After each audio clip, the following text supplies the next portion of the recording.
My name is Erin Marshall. My company is Freedom Electric Solutions. We build electric bikes primarily right now. That's my main focus, but eventually we'll move on to all types of electrical solutions.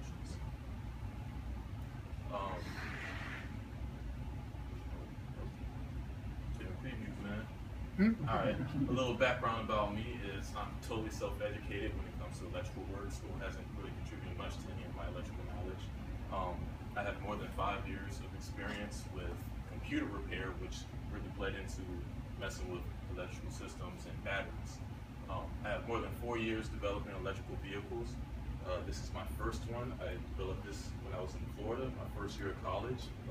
Didn't allow me to have a car. So instead of spending all the money that my parents would give me for shoes and clothes, because I never really interested in that stuff, I was like, I'm gonna find a way to get around. I'm taking this bus everywhere.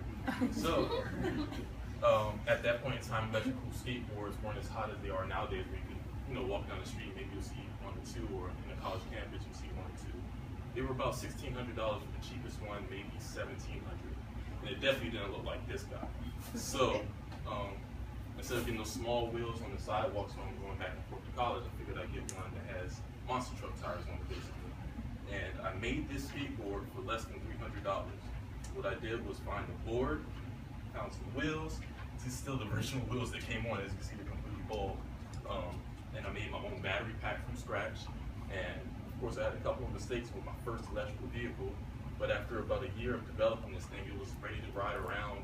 Anytime I wanted to hop on it, I could hop on it, ride to class, get some groceries, and come back home. And that was it. I just leave it right there, lock it up on the bike lock. It was waterproof, it was submersive, all of that. That started what you see right here. And what you see right here, you can see the next slide, is an electric bike. But it's not just any electric bike. What I've taken from all of the other electrical bikes, just like when I made that skateboard, was brought the price down. I took all of the flaws from the bikes that I was looking at for myself, and I eliminated them on this bike by making it completely reliable, USB programmable, all of those things, but I'll get into that later. So what you can see here is me in my dorm room, my first year of college, with the electric skateboard where it still had tread on the tires. And you can just see wires and tools all around, because that's just how it was. I never really had a whole bunch to work with, but what I did have was passion. And that's all it took to get me to where I am today. Freedom bikes, they come in many shapes and sizes. This is my deluxe model I like to consider. You can do anything with this bike, really. It's got air adjustable suspension, so it rides more smooth than your most expensive Mercedes. You can adjust the travel on it from city travel, so you can shorten the stack where you're riding on sidewalks or going cross country. You don't really need a dirt bike fork on the front of your bike. And then when you finally leave the sidewalk, you can just turn a switch. All my bikes will have adjustable travel, by the way. And you'll have enough travel to take some jumps or hit a couple of rocks or potholes, and you won't have to worry about that. You don't even have to step off the bike to do that. I've done it while I was riding a couple of times. It's pretty fun. Same thing with the back. This one will pop up a couple of inches to give you some more travel, so you can get a little raunchy with it if you want. Here's the speed controllers. My speed controllers are, I would like to say, one of a kind, because first of all, they're made by a custom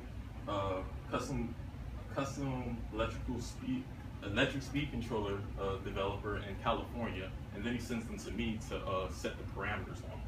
After I set the parameters, then I redo the wiring. I redo the wiring and the waterproofing to ensure that these things will last longer than you will on the bike. The motors, these aren't as special as my controllers, but they're ordered from e-biking in California. As soon as I get his motors, I tear them down, take them apart, I put new wires in them, I put epoxy inside of them, completely waterproof. You could drop these off of a roof. It might hurt somebody, but you won't hurt the bike. Outside of that, it's got adjustable throttle. Everything's USB programmable, so when you plug it into your computer, you have a very simple software that makes it incredibly easy for you to reprogram the bike to what your needs are. When you first order the bike, of course, I'll set the parameters to what you asked for. So if you're going across town and you only have a 10-mile commute, I'll set the battery to where you're riding on city streets. It's completely legal. But if you have a farm or a state where you want to just have a fun toy, I'll set it to where you get all the power that you want. It has more power than what you want, so I won't give you everything. There'll be a disclaimer for you to turn it to 120% if you want. And it's just a very versatile bike. What we have here is the aerodynamic fairing that's going to come on the later models. It's completely collapsible, so you can pull it up, put it in the backpack, and unfold it in like seconds. So designed this while I was going back and forth to class riding this electric bike.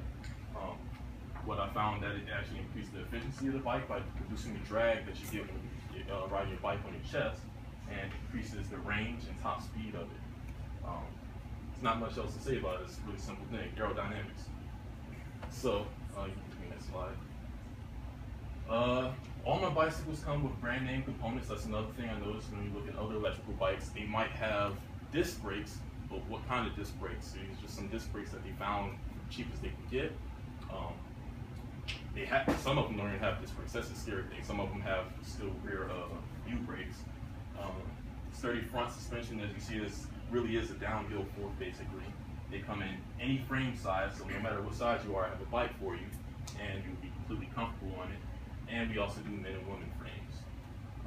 Some of the key features about my bikes is we offer regen braking, which is where you ride down a hill or you're coasting down the street and you want to put some more charge back in your battery without slamming on the brakes. You can just turn the throttle forward just a little bit and it'll put drag on the motor and actually put battery back into your battery pack and increase your range just a little bit. Adds to the efficiency, all of that. We've got pedal assistance. That's another really important feature that comes with all of our bikes, where the controllers have a sensor on the pedal and it will sense your input and add motor input to help you, to keep you from sweating. If you wanted to sweat, it'll take back some of the input from the motor so you can get a little bit of workout. And these all can be programmed just through the USB software in less than 2 minutes. So if you run out of work, or you decide you don't want to go to work today and you just want to enjoy your bike and get a little bit of workout at the time, you can set the pedal assistance to be like high, low, medium, or really low, where you just want to really dig in. What it'll do is if you encounter a hill or something really steep that you're trying to go up, instead of you pedaling harder, the motor will put in more input to keep you pedaling at the same pace that you're comfortable with. LED lighting, that's actually, we don't really need that.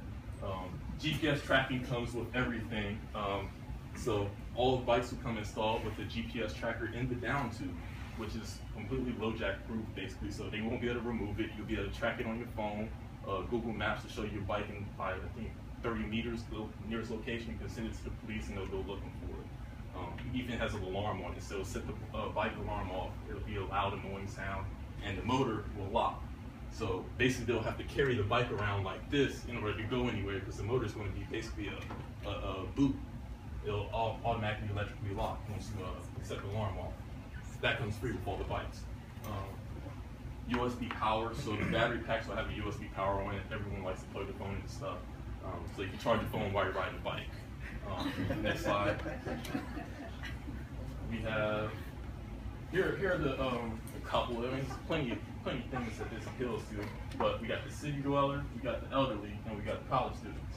With the city dweller, we've got parking problems, traffic sucks obviously, gas wasted idling in traffic, and city smog issues. While you're sitting in traffic, whether you know it or not, your car's still consuming gasoline.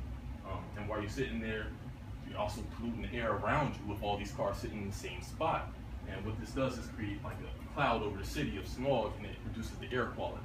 So if you're riding an electric bike, you can rest easy knowing you're not adding to all that problem and saving money at the same time.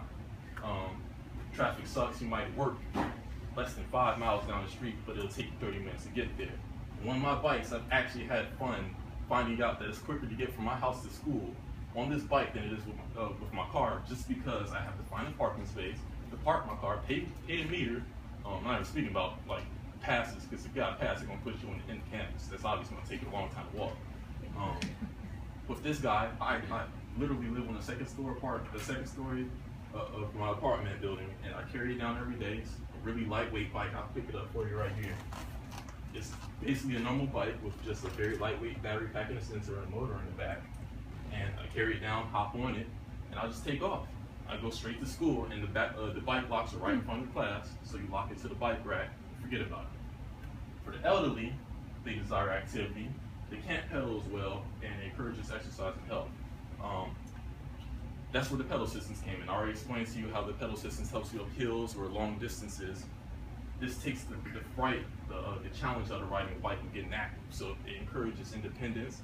It gives them the freedom that they wouldn't have normally with a normal bike. And it takes, like I said, it takes the scare out of riding a bike. You know, going somewhere too far and you can't come back. Go too far, motor on, ride on back and enjoy the breeze. I did see the college student. I'll cover both of those. We'll go to the next one. The fun, off-road ready. I already explained that. High torque with an electric bike. Okay, I got a question for you. When you put the gas down in your car, let's say you're flooring your nice new Corvette, what's going to happen with that before you actually get power to the wheels? Anybody got any guess? No. Okay. Yes. You're going to lose all this power. You already said it through your drivetrain, through your transmission, your clutch got engaged. All of this traumatic activity is happening before you actually get all that power you want. With my bike, you can see the motor's already in the wheel. There's nothing happening other than you twisting that throttle and this thing taking off. When you turn on the light switch, you don't wait for the lights to come on. That's electricity. It comes on. It's there. It's already there. When you turn the switch, the throttle on my bikes, power's already there. You're not waiting for a transmission or clutch, nothing to happen. So you have instant torque, high torque, efficiency. You're not losing none of that drivetrain. It's all weather, complete waterproof. I rode that like underwater. Like, you know how Norfolk floods really bad, right? So I made the mistake of riding this sucker out on a cloudy day, and it flooded on my way back. So I'm sitting here with at least 5-6 inches of water, thinking there's no way in heck I'm gonna make it back home with this thing. I took that sucker straight through the water. The water was over the wheels and the top of the board, and made it home, and it still runs to this day. That's the beauty of electricity. It works. Okay, there's no moving parts. There's one moving part, the motor and the wheel. There's no drivetrain to mess up. There's no water getting in your transmission or an oil leak or anything. Customizable. You put lights on it if you want to. You can do anything with it you want. You even adjust the power to what you want. Next slide. And that's about it. We don't need the rest of that. Any questions? Hang on. How fast each of these go? That one hit 29 miles per hour, which is ridiculous, and this guy gets up to 37.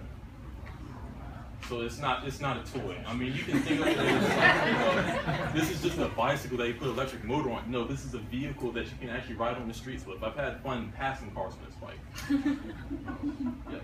What about the USB program for mentorship? Is that in a phone app? How is that accessible? The GPS tracker is a phone app. Once you drop it in there, it'll be an app or a link that you can download when you buy your bikes, and you just download the app for free, and you're already linked. It'll be a couple steps. You have to link to the GPS tracker. You might have to use Bluetooth or something the first time, and after that, you're straight. It's already going to be activated. How much are you selling bikes for? They're starting at $2,000 pre-selling, but once we start wholesaling, we can bring the prices down because the wholesale prices, things get cheaper.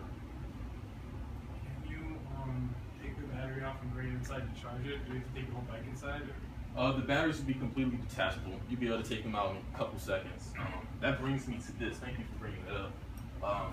This has nothing to do with the bikes really, but this is a little project we've been working on. It's a pure sine wave inverter in a suitcase, and what that basically means is you can power your entire house with this. I powered my apartment for up to 4 hours with just these batteries you see here. What this means with a solar panel, which I'm working on next, add a solar panel to this, you can forget your electric company. You don't need an electric company no more because you can run off the batteries from the day. When you need a little charge the next morning, they'll be charged up in the next hour, and you'll be ready for the next day.